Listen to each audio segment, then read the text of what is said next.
The RJRGleaner group, of which TVJ is a member, has been coming under political criticism on social media following the launch of the PNP presidential aspirant Mark Golding's campaign on Sunday.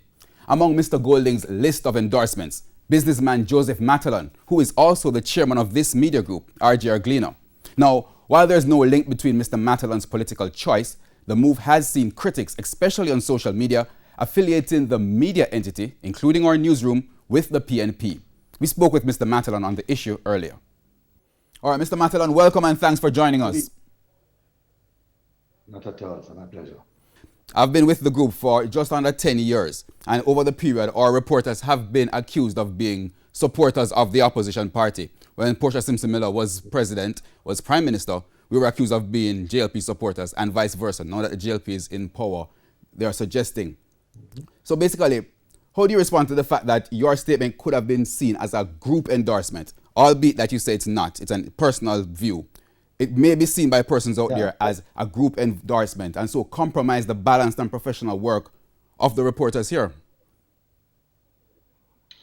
Well, the fact is that I have said to the board, and I have said, and I'm saying here to you, that this was a personal statement which in no way reflects the views of the RJRGleaner group.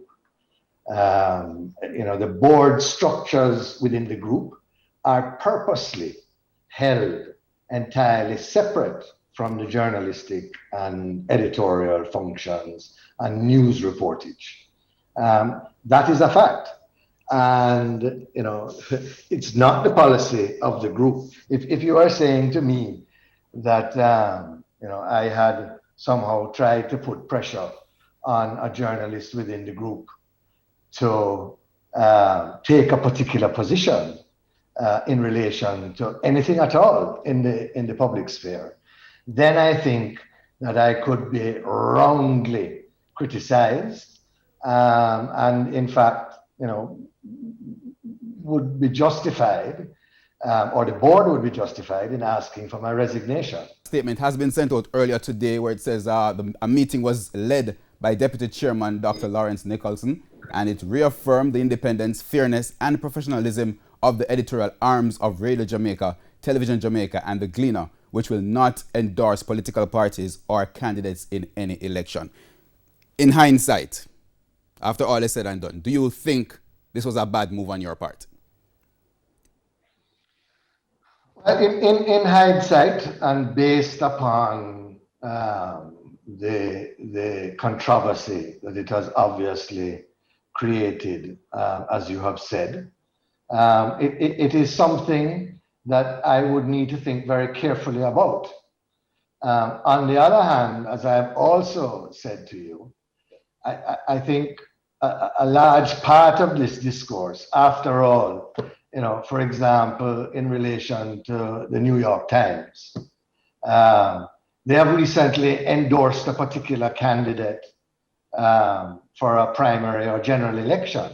That's the editorial board, which is separate from the board structure and governance structure of the New York Times.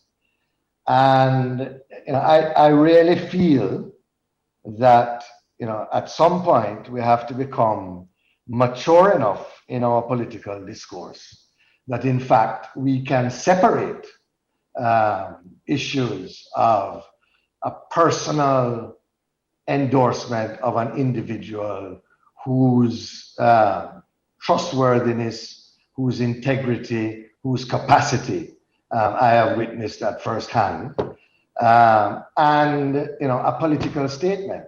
It was not a political statement. It was not intended to endorse the PNP.